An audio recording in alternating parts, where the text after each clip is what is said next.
자, 우선 여러분이 거기 토지의 공급 93페이지. 자, 배운 거 한번 복습하겠습니다.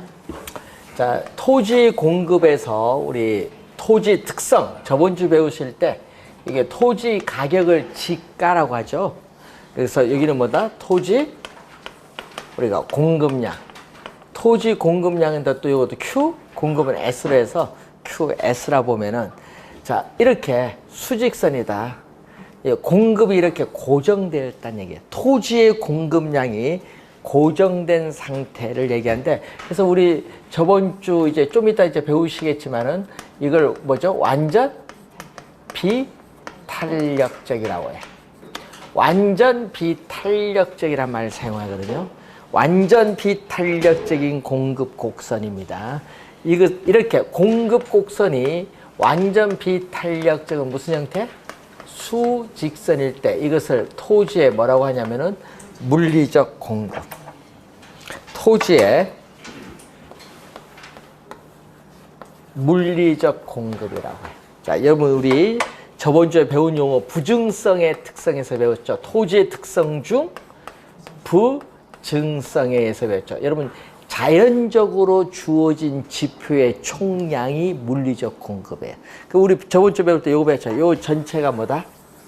물리적 공급. 자연적으로 주어진 지표의 총량, 이게 바로 물리적 공급인데, 물리적 공급은 고정되었어요. 그래서 토지에 생산 비용을 투입을 해도 자연적으로 주어진 토지량은 결코 증가시킬 수 없다. 증가가 안 돼. 고정이 됐기 때문에 물리적 측면에서의 토지량은 고정돼서 변화가 없기 때문에 물리적 측면에서의 토지량은 결코 증가시켜 줄 수 없다라는 거예요. 자, 그런데 뭐가 있어? 거기에 여기 있죠. 경제적 공급이 있죠. 경제적 공급은 이렇게 우리 오른쪽 위로 올라간다. 예. 여러분 24회 시험에는요. 이게 지금 오른쪽 위를 향하는 곡선이잖아요. 24회 시험은 이걸 뭘로 출제한 줄 아냐면요. 우하향으로 출제했어요. 우하향이 아니라 뭐다? 오른쪽 위로 올라가잖아요. 오른쪽 위로 올라가는 거 우하향이 아니라 뭐다? 우상향. 여기 24회 시험 정답이었어. 네? 정답 지문.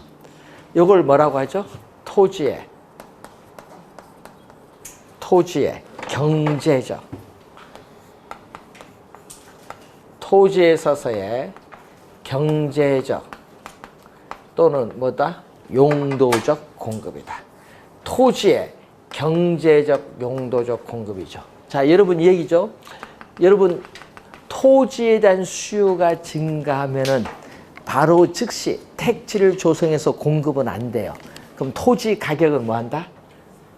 오르죠. 토지 가격이 오르면은 일정 기간이 지나면은 논밭을 수용해서 택지를 조성해서 이렇게 공급은 늘려줄 수 있다. 그렇죠?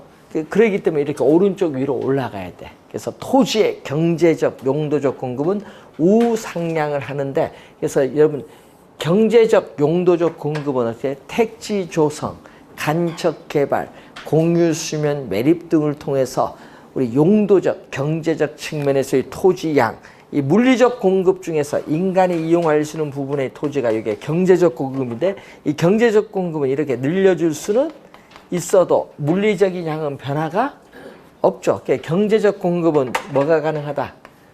증가가 뭐다? 가능하다. 그래서 23회 시험과 28회 시험, 예? 우리가 정답으로 물었죠. 11회 시험에도 정답. 그래서 정답 지문이 바로 여기서 물었어요. 증가. 11회 시험, 23회 시험, 28회 시험의 정답 지문입니다. 예? 그래서 정답 지문 많이 내거든요. 경제적, 용도적 측면에서의 토지량은 증가시킬 수 있다, 없다? 있다. 이 중요 포인트예요. 요거 구별해 두시면 되는데, 뭐에 의해서 요거는 경제적 공급은 용도의 다양성에서 토지 이용에서 용도의 전환을 통해서 택지 조성, 간척 개발, 공유 수면 매립을 통해서 용도적 측면에서의 토지량은 증가시켜 줄 수 있다. 자, 여러분 교재 95페이지에 중간에 밑에 보시면 주택 공급 곡선인데 여러분 이 얘기거든요. 주택은 어떻게 돼요? 또 단기에는 어떻게 돼? 주택 가격 공급량인데 단기는 주택 공급이 고정되어 있어요. 또 이렇게 수직선. 그러니까 단기에 주택에 대한 공급 곡선은 뭐다? 수직선이야. 그래서 현재 시점, 여러분 현재 시점에 주택의 공급량은 고정돼서 변화가 없다. 현재 시점 변화가 없지. 현재 시점이니까 단기는 무슨 개념? 단기는 무슨 개념? 저량 개념. 시점, 현재 시점에 주택의 공급량은 변화가 없다. 고정됐다. 근데 장기로 가면 달라져. 장기로 가면 어떻게 돼요? 오른쪽 위로 올라가요. 이것은 뭐다? 단기가 아니라 뭐? 장기 주택에 대한 공급 곡선이다. 무슨 얘기냐? 여러분 주택에 대한 수요가 증가하면 바로 공급이 안 되잖아요. 안 되니까 주택 가격은 또 상승을 하게 되죠. 주택 가격이 오르면 이제 착공을 해서 일정 기간이 지나면 주택 공급량이 뭐한다? 증가해야 되니까 장기는 이렇게 오른쪽 위로 올라가는 뭐가 된다? 수직선이 아니라 뭐다? 우상향한다. 여러분 착공해서 일정 기간이 지나서 주택 공급량이 증가하니까 장기는 무슨 개념? 기간 개념을 나타내는 뭐다? 유량 개념. 단기는 저량, 장기는 유량 개념이다.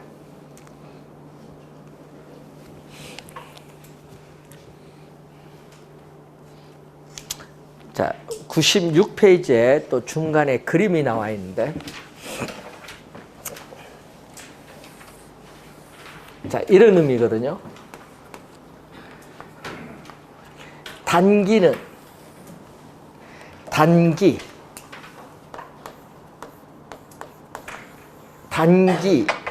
부동산에 대한 공급 곡선은 뭐다? 기울기가 급해요. 왜 기울기 급하냐면요. 부동산에 대한 수요가 증가를 하더라도 가용, 여러분 쓸 수 있는 가용 생산 요소를 바로 확보해서 착공해서 공급을 늘려줄 수가 없기 때문에 기울기는 급해요. 공급이 안 돼서 기울기는 급해요. 근데 장기로 가면 달려요. 그럼 장기로 가면 어떻게 돼? 기간이 좀 지나면은 가용 생산 요소를 뭐 한다? 확보해서 뭐를 해요? 착공을 해요. 착공하면 일정 기간이 지나면 공급량이 뭐 한다? 많아지죠. 공급량이 많아지면 가격은 이전보다 하락을 하잖아. 가격이 하락하니까 장기는 이렇게 완만해. 그래서 단기 공급 곡선은 기울기가 그림에서처럼 급하고 장기 공급 곡선은 기울기가 뭐다? 완만하다. 요걸 알면 돼요. 그럼 시험 문제 나오면 안 틀리겠죠? 단기 공급 곡선은 기울기가 급하고 장기 공급 곡선은 공급량이 많아지니까 기울기가 뭐다? 완만하다. 그림 보고 확인해 두시면 되겠습니다. 자, 그리고 여러분 교재 99페이지 넘어오시면은 이제 또 출제가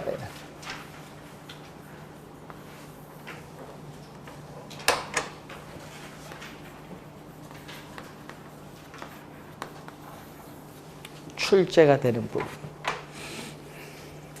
공급량의 변화, 공급의 변화.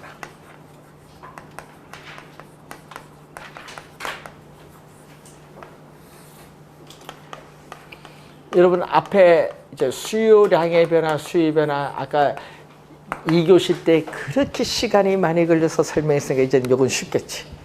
또 아까 늘 얘기했지만은 공급량은 또 해당되는 상품이 되겠죠. 자, 해당되는 상품에 뭐가 변한다? 가격. 항상 가격이 변하는. 자, 우선은 공급량의 변화는 가격이 변하는데 공급의 변화는 가격은 변화가 없다. 큰 차이점이죠. 공급량의 변화는 가격이 변하고 공급의 변화는 가격은 변하지 않는다. 그 수요와 똑같아요. 그래서 가격이 변하고 가격 이외에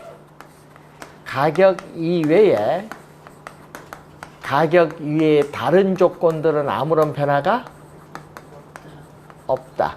가격 이외에 다른 조건들은 아무런 변화가 없다고 가정을 해요. 해당 상품의 가격이 변하면은 어떻게 돼요? 동일한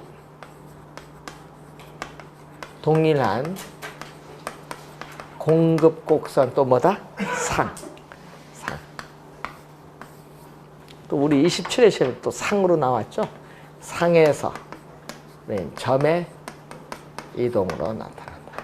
그래서 항상 가격이 변하면요, 상이란 말이 꼭 떠요. 가격이 변하면 상이 나오면은 무슨 변화? 상이 나오면 공급 양의 변화다. 상이 나오면 공급 양의 변화를 말한다.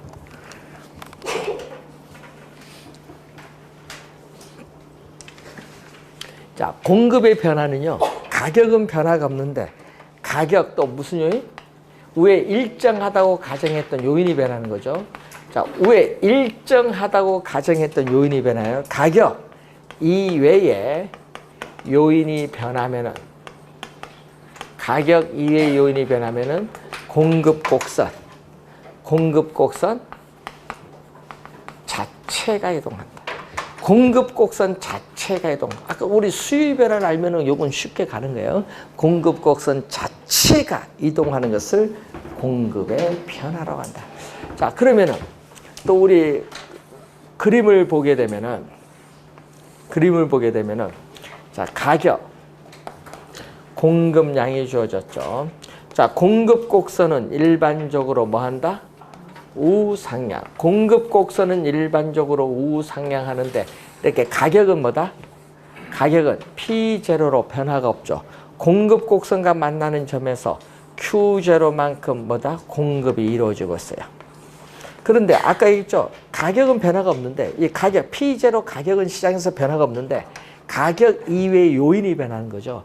자, 예를 들어서 여러분 기술이 향상돼서 이전보다 동일한 가격 수준에서 공급량이 뭔다? 더 증가해서 공급 곡선 자체가 우측으로 이동할 수 있어요. 자, 수요와 마찬가지로 공급 곡선 자체가 오른쪽으로 이동할 때를 공급에 뭐라고 한다? 증가. 24회 시험에 또 출제했었죠. 자, 또 동일한 가격 수준에서 또 우리는 공급량이 줄어들어서 공급 곡선 자체가 또 왼쪽으로 이동한다. 공급 곡선 자체가 이렇게 왼쪽으로 이동할 것을 뭐라고 한다? 공급의 감소. 자, 여러분 수위 변화도 수위 증가, 수위 감소가 있듯이 공급도 공급의 증가, 공급에 뭐가 있다? 감소가 있어요. 여러분 시험 문제에 또 우리 어떻게 우리 출제를 하냐면요, 이렇게 내거든요. 우리 24회 시험 같은 게 이렇게 내요. 공급 곡선 자체를 오른쪽, 우측이죠. 공급 곡선을 우측으로 이동시키는 요인이 아닌가. 그럼 뭐를 묻는 거예요?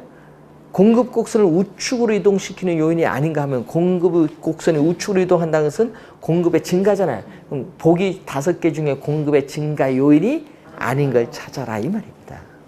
말을 그렇게 또 출제를 해요. 말을 바꿔서.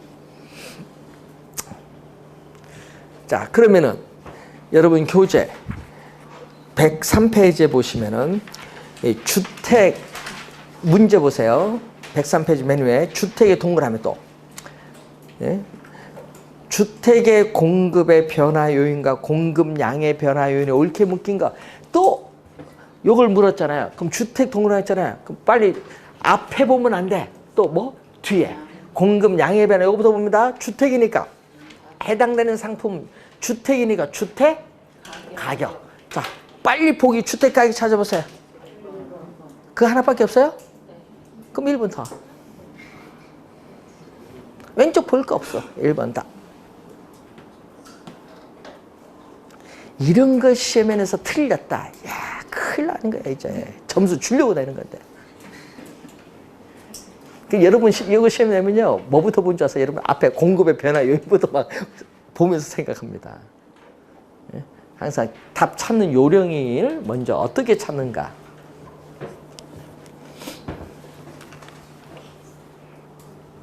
자, 그러면은 이제 공급에 또 뭐를 봐야 돼? 이제 변화 또 요인. 자, 공급 곡선 자체를 이동시키는 요인. 자, 공급의 변화 요인을 이제 또 봐야 되는데, 자, 여러분 교재 100페이지 맨 밑에 나오죠. 우선은 여러분 우리 기술은요 수요와 관련 없죠. 기술은 뭐와 관련 있다? 공급이에요.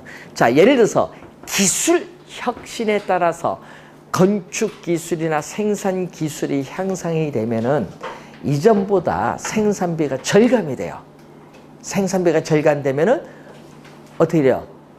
돈 우리 10,000원 투입하는데 생산비가 절감되면은 어떻게 더 많이 생산할 거 아니에요? 예? 그래서 이전보다 생산량, 공급량은 더 많아져요. 공급의 증가가 돼. 예, 그런 거. 예? 그 생산 또 요소의 가격이 있어. 여러분 생산 요소의 가격.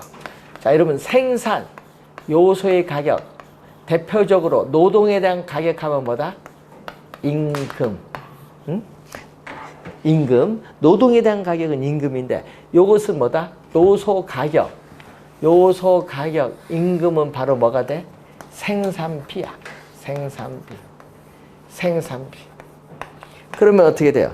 생산 요소의 가격, 임금이 뭐 한다? 오른다. 건설 노동자 임금이 오르면 생산비가 뭐 하기 때문에? 상승하기 때문에 공급은 이전보다 줄어들어요. 얘기. 그러면 생산 요소의 가격이 하락을 하면은 건설 노동자 임금이 하락하면 생산비가 하락을 하기 때문에 이전보다 공급은 뭐 한다? 증가하죠. 그러면 여러분 작년 시험에 예? 이렇게 내면 건설 노동자의 임금이 상승하면 어떻게 돼요? 공급은 뭐 한다? 감소한다. OX. 맞죠? 건설 노동자 임금이 오면 공급이 줄어들잖아요. 임금이 오르면 공급이 줄어들잖아요. 맞죠? 네. 작년 출제했어요. 이런 걸 시험 치면 틀리면 안 되죠. 여러분 기술이나 요소 가격은 수요와 관련 없어요. 이건 공급의 전형적인 변화 요인이에요. 그리고 철근, 시멘트 이런 건 건축 자재거든요. 철근, 시멘트와 같은 또 무슨 가격? 건축 자재의 가격. 또 건축 자재의 가격이 오르면 건축 자재의 가격이 오르면 또 뭐가 오르는 거야? 우리는 건축 비용이 이전보다 또 뭐 한다? 상승을 하지. 건축 비용이 오르니까 이전보다 공급은 뭐 한다? 또 줄어들지. 이전보다 공급은 또 줄어들지. 건축 자재의 가격이 하락하면 건축비가 하락을 하기 때문에 이전보다 공급은 뭐 한다? 증가하죠. 이런 거는 시험 문제 또 지문에 많이 뜨죠. 우리 공급의 전형적인 변화 요인인데 아까 우리 소비자들에 있어서 우리 앞 시간에 소비자들의 미래에 대한 예상이 있듯이 공급자도 뭐가 있다? 생산자들의 또 미래에 대한 예상.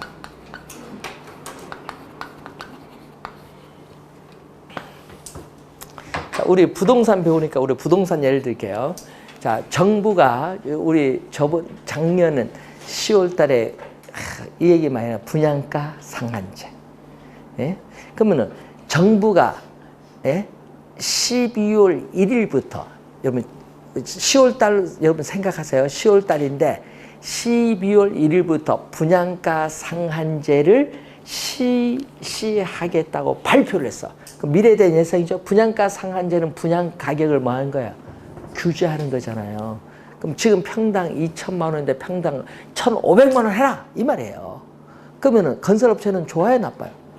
나쁘죠. 그럼 건설업체는 분양가 상한제가 12월 1일부터 우리가 시행하겠다고 발표를 했어, 정부가. 그러면은 12월 1일부터니까 11월 31일까지 분양이 되든 안 되든 관계없어, 건설업체는. 분양을 해버려. 나중에 그 분양가격이 떨어뜨려 그건 관계없어요. 하여튼 왜 수익성이 떨어지니까 어떻게 돼? 분양가격이 높을 때 분양을 해버려. 그러니까 어떻게 돼? 되든 안 되든 무조건 분양을 해버려. 그러니까 현재 시점 분양 가격이 뭐다? 비싸니까 건설업체는 현재 공급을 더 늘리는 거예요. 미래에 대한 예상이 현재 공급에 영향을 주는 거예요. 그래서 우리 가끔 뉴스 뭐 밀어내기로 막 물량을 나온다 하잖아요. 그 얘기예요. 분양가 상한제 실시하면. 이 미래에 대한 예상이 또 영향을 주는 거. 자, 그리고 또 우리 공급엔 또 뭐가 또 있어요? 공급에 보면은 또 보조금 같은 게 있죠. 보조금을 지급을 하면은 보조해준 금액만큼 기업은 뭐가? 생산비가 뭐한다? 하락을 하기 때문에 이전보다 공급은 더 뭐한다? 증가하겠지. 금리. 자, 대출 금리가 오르면은 또 이자, 비용은 뭐한다? 증가하기 때문에 건설업체에 있어서의 수익은 뭐다? 악화돼서 이전보다 공급은 뭐한다? 줄어들겠지. 금리를 우리가 인하를 하면은 이자 비용 부담이 낮아지니까 건설업체 수익은 높아지니까 이전보다 공급은 뭐한다? 증가를 하겠죠. 금리 이런 일. 근데 여러분 아까 우리 배웠듯이 뭐 주택 건설 업체의 수가 증가하면은 또 공급도 이전보다 더 많아지는 거. 또 기업의 목표가 변할 수 있거든요. 기업의 고전적 목표는 이윤 극대화거든요. 이윤 극대화에서 이윤을 무시하고 생산량 극대화로 간다. 그러면 어떻게 돼? 생산량 극대화로 목표가 바뀌면 이전보다 공급이 더 많아져요. 이런 거. 네? 그리고 또 무슨 관계 아까 우리 수요에서 배운 대체제, 보완제가. 여러분 수요 공급에서 수요에서 대체제 나오면 소비자 입장에서 생각하시면 되고요. 공급에서 대체제 나오면 누구 입장에서? 생산자 입장에서 생각하면 돼.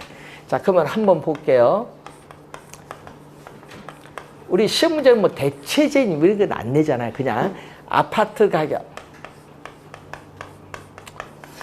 자, 대체제인 아파트 가격이 오르면 자, 아까 우리는 수요일 때는 수요 법칙이지만은 공급일 때는 뭐다? 공급의 법칙에 의해서 가격이 비싸면 비싼 아파트는 공급을 이전보다 더 많이 하죠.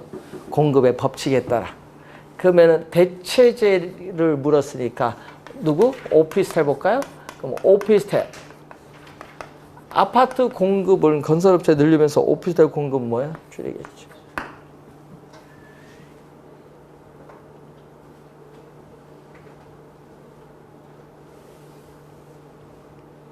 자, 그래서 요걸 그림을 그려보면은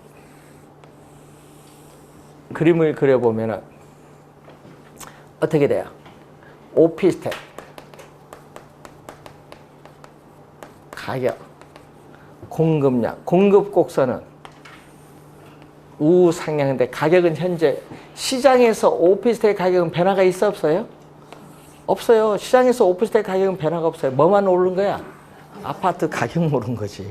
오피스텔 가격은 시장에 변화가 없는데 아파트 가격이 오르면 오피스텔 가격은 상대로 싸 보이거든요. 그럼 생산자 입장에서는 비싼 아파트 공급을 늘리고 상대적으로 싼 오피스텔 공급은 줄이지. 그 오피스텔 공급을 뭐 해주면서 줄이면서 아파트 공급을 늘리는 거예요. 그러니까 오피스텔 공급은 가격이 동일한 가격에서 오피스텔 공급이 이렇게 뭐한다? 줄어는 거죠. 공급의 뭐다? 감소가 돼. 아까 우리 대체제는 화살표의 변동 방향이 뭐라고 했어요? 대체제는 화살표의 변동, 아파트, 오피스텔 화살표의 변동 방향이 대체제일 때는 뭘로 간다? 반대 방향으로 변동. 기억나죠? 수요. 저번 시간에 배운 거. 하여튼 대체제는 화살표의 변동 방향이 뭘로 간다? 반대로 간다. 그럼 보완제는 아까 뭘로 갔어요? 보완제는 같은 방향으로 갔잖아요. 자, 예를 들어서 보완제인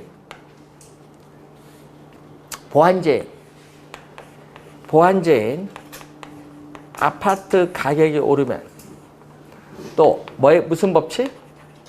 또 공급의 법칙에 따라서 아파트 공급량은 뭐한다? 증가를 하죠. 그러면은 우리는 건축 자재에 있어서의 공급도 건축 자재 주거용지 할까요, 여러분? 아파트 지을 땅, 주거용지란 공급도 뭐야? 땅에서 공급하니까 이것도 뭐다? 증가하죠. 이렇게 보완제일 때는 화살표가 어떻게 돼? 보완제일 때는 화살표의 변동 방향이 뭘로 간다? 같은 방향. 보완제는 화살표의 변동 방향이 이렇게 같은 방향. 대체제는 화살표의 변동 방향이 뭘로? 반대. 수요든 공급이든 관계 없다. 그것만 딱 하나 기억하면 돼. 뭐 이상하게 이거 하신 분 많은데 항상 우리는 수입법칙, 공급법칙 배웠으니까 먼저 수입법칙, 공급법칙 적용해서 나올 때 대체제, 보완제 나올 때는 화살표의 변동이 같은 방향으로 변동하면 보완제, 반대로 변동하면 뭐다? 대체제. 그것만 딱 기억하면 돼. 수요, 공급 관계없이 항상. 대체제는 반대 방향으로 변동하고 보완제는 같은 방향 변동. 그것만 잘 기억하면 돼요. 자, 그러면 지금 아파트 가격이 오르니까 주거, 용지, 가격. 가격은 또 뭐가 돼? P0, 변화가 없겠죠. 자, 가격은 변화가 없는데 아파트 가격이 오니까 공급량이 증가한다. 주거, 용지 공급도 동일한 가격에서 공급량이 더 많아지면서 공급 곡선 자체가 뭘로? 오른쪽으로 이동해요. 공급의 증가가 됩니다. 보완제일 때. 그림은 그려드린 거고요.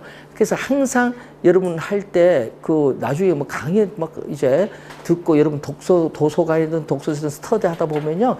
이 대체제 보완제 갖고 뭐 소비자 입장, 생산자 입장에서 화살표 막 따지신 분들이 엄청 많아. 무슨 암기 비법이 엄청 많은지. 그런 거 신경 쓰지 마시고 항상 대체제는 뭐만 신경 쓰면 돼? 화살표의 변동 방향이 뭘로? 반대로 변동. 보완제는 뭐다?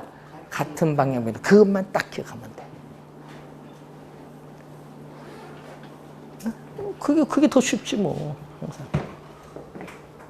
그래서 대체제, 보완제인데 우리 공급보다는 출제위원들은 시험에 물을 때는 뭘로 출제를 많이 한다? 수요에서 정답을 많이 묻는다는 거 항상. 수요에서. 대체제, 보완제. 그 중에서 특히 뭐를? 대체제를.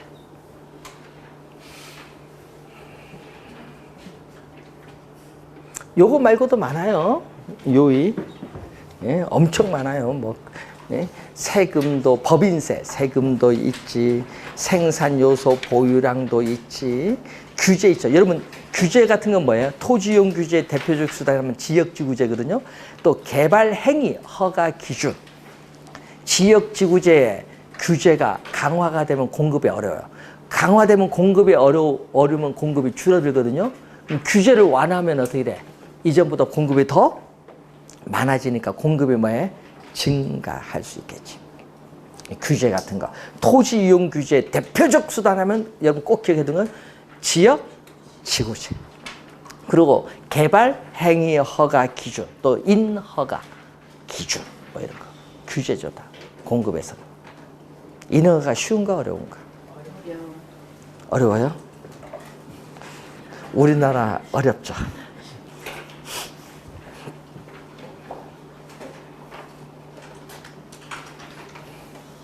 자, 103페이지에 탄력성으로 갑니다.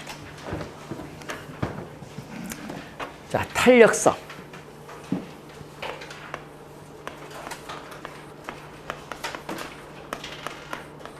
이 탄력성이라는 용어는 여러분 실생활에서 여러분 많이 사용을 하는 용어인 것 같아요. 원래는요, 이게 물리학에서 사용하는 용어를 경제이론에 도입을 한 거거든요. 알프레드 마샬이라는 학자가 도입을 했는데, 탄력성이라는 용어는요, 원래 물리학에서 자극을 주면은 뭐다? 반응이 나타나.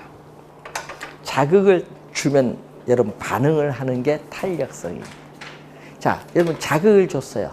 자, 열심히 여러분 지금 공부를 다 하는데 열심히 공부를 하고 있어요. 예? 그런데 어떻게 돼? 너무 집중해서 공부해서 이게 툭툭 쳐도요 대답이 없어. 그러니까 어떤 분이 바늘 가지고 툭 찔렀더니 갑자기 아야하다. 그런 것은 탄력적이에요. 여러분 자극을 주었는데 즉각적으로 반응을 한다. 자극을 주었는데 반응이 민감하게 즉각으로 민감하게 반응을 바로 하면은요 이런 것은 탄력적이라고 하는데 자극 주는데 반응도 없어 이런 사람은 뭐다? 둔감하잖아 민감하지 않잖아 이런 것은 비탄력적이라는 용어를 사용해. 자극과 반응인데 이것을 경제이론에 도입했을 때 우리는 자극은 뭐를? 자극은 예를 들어서 가격. 그럼 반응은 뭘로? 반응은 뭐 수요량이나 뭐죠? 공급량이 되겠지 반응.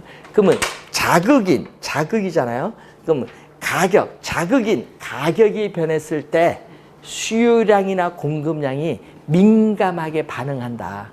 가격 변했는데 수요량, 공급량 민감하게 반응하면 이때를 탄력적이라는 용어를 사용하고 가격이 변했을 때 수요량이나 공급량이 민감하게 반응하지 않는다. 이런 경우에는 비탄력적이라는 용어를 사용한다.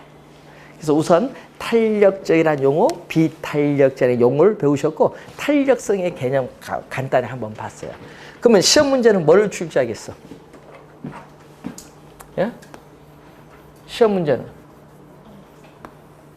탄력성은 탄력성인데 뭐를 출제해? 수요지 뭐 우리 수요가 중요할 거 아니야. 예?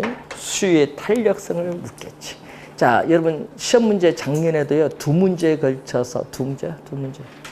예? 3문제구나. 3문제에 걸쳐서 나온다. 하여튼 지문에 나오는데 하여튼 계산 문제는 한 문제 꼭 내요. 예? 계산 문제는 한 문제 꼭 내거든요. 자, 여러분 계산 문제 작년 9문제 중에 한 문제가 여기서 나오는 거야. 탄력성. 올해도 마찬가지.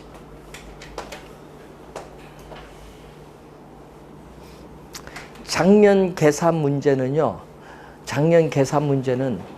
우리 작년에 우리 모의고사 치거든요. 모의고사 칠 때 이제 여러분 모의고사 칠 때 1회 시험 문제 숫자 바꿔서 출제했어. 숫자 바꿔서. 네? 그러니까 푸는 요령만 알면 뭐 숫자 바꿔서 출제하니까 그런 건 틀릴 수가 없지. 바로바로 답이 나오는. 그래서 계산 문제가 우선 여기서 나온다는 걸 꼭 명심을 하세요. 시험 문제는 2-3문제 지문도 나오는데 그건 이제 여러분 수요 공급도 균형각이 섞어서 출제를 하거든요. 그래서 지문에도 나오는데 하여튼 계산 문제는 반드시 출제를 한다는 걸 꼭 명심해 두시고.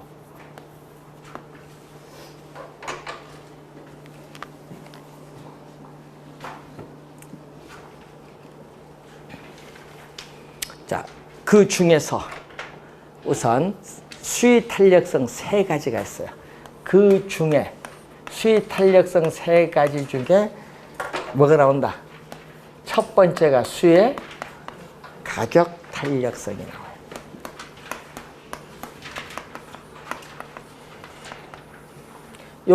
여기 뭐죠? 분수식. 분수식의 밑에는 뭐다? 분모. 위에는 분자. 아까 자극을 주는 거 있죠? 자극을 주는 게 뭐야? 가격이잖아요. 자극을 주는 가격은 뭐로 간다? 분모로 가고 반응을 나타내는 수요량은 뭐로 간다? 분자로 간다. 그러면 가격은 뭘로? 분모. 반응을 나타내는 수요량은 뭘로 간다? 분자.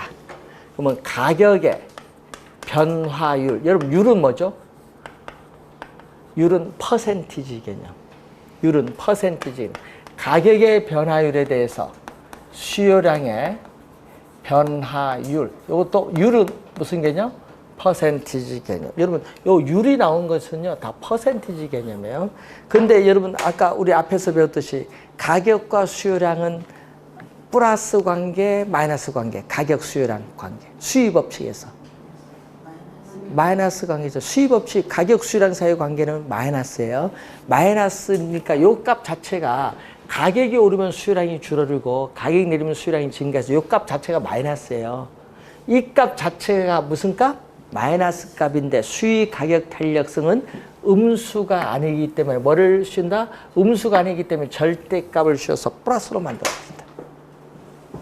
절대값, 그래서 절대값이라고 하죠. 절대값. 음수를 뭘로 만든다?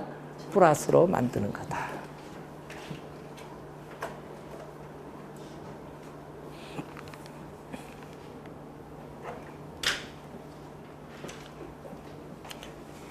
자, 수의 가격 탄력성이 1인데, 자, 여러분이 요 얘기거든요.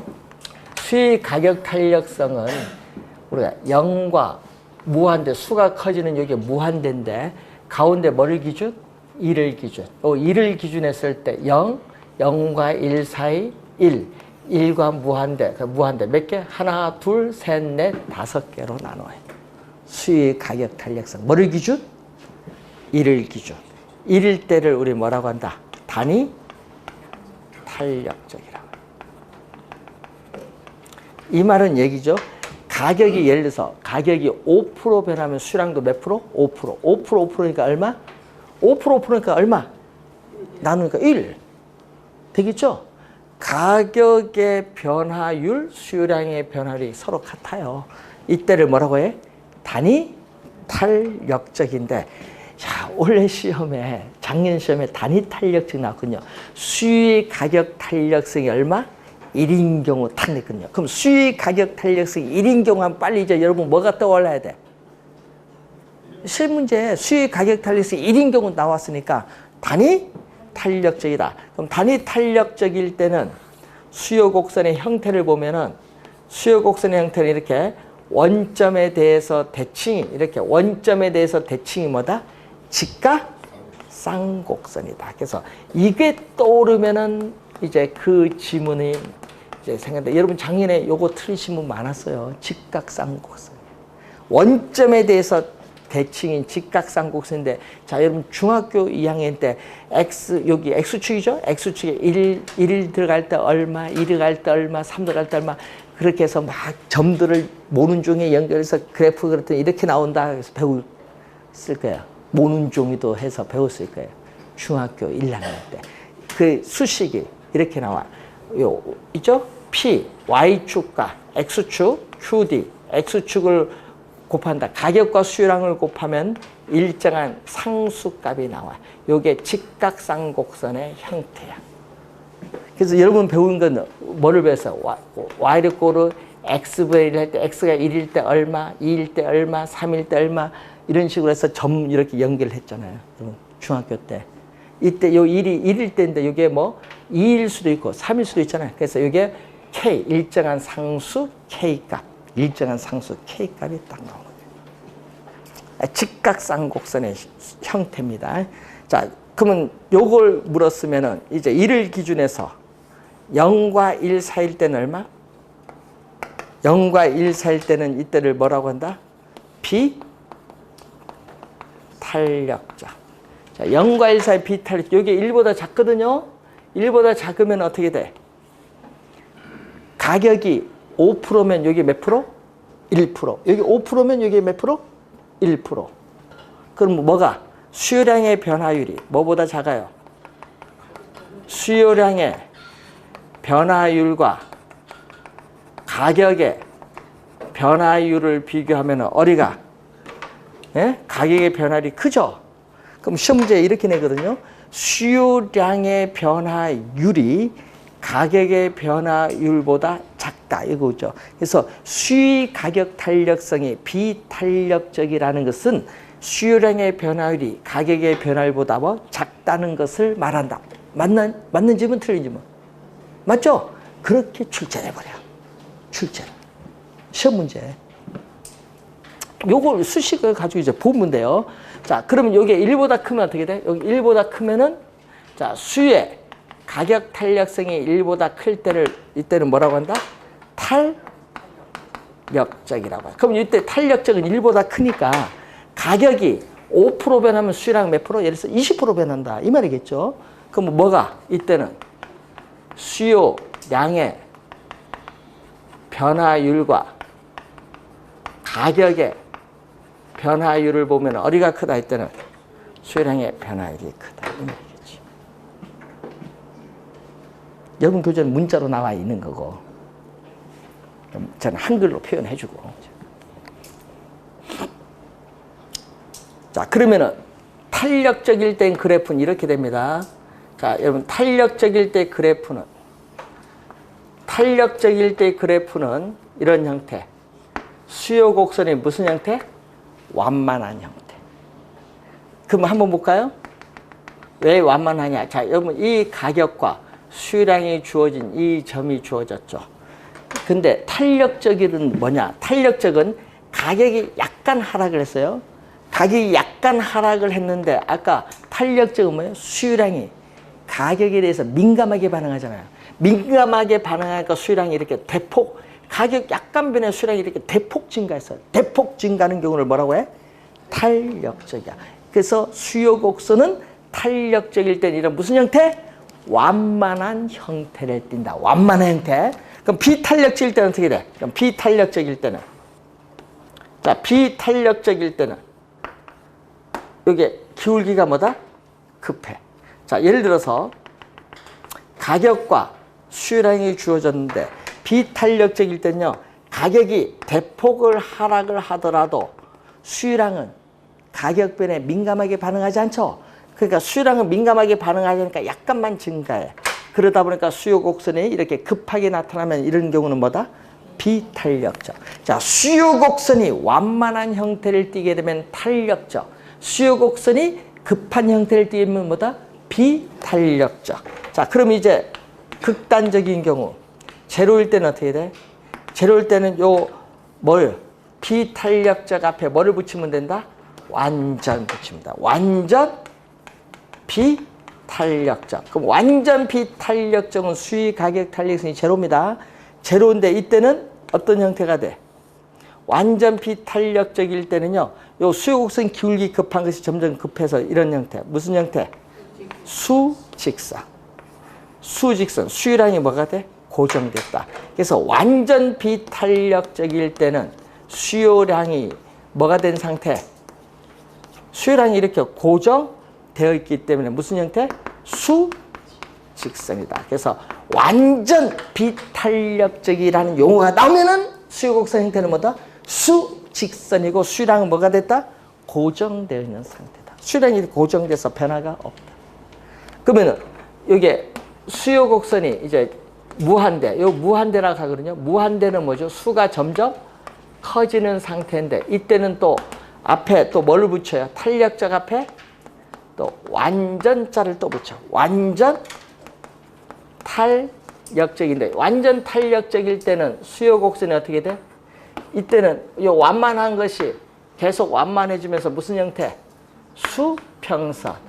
수평선 형태를 띠게 돼. 완전 탄력적인 수평선인데 문제는 여러분 가격이 약간 하락을 한다. 가격이 약간 미세하게 하락을 하여도 수요량은 어떻게 돼? 예? 무한대로 어떻게 돼? 증가하는 경우. 이런 경우를 뭐라고 해요? 완전 탄력적. 완전 탄력적은 뭐다? 수평선이다. 여러분 거기 보시면은 이제 그림이 이제 여러분이 거기에 형태를 한번 확인하시면 되겠습니다.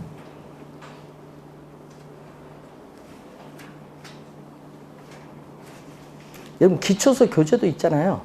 교재 보면 그림 여기 5개 다 나오잖아요. 기초서 교재 보면. 기초서 교재는 그림을 따로따로 다 해줬잖아요.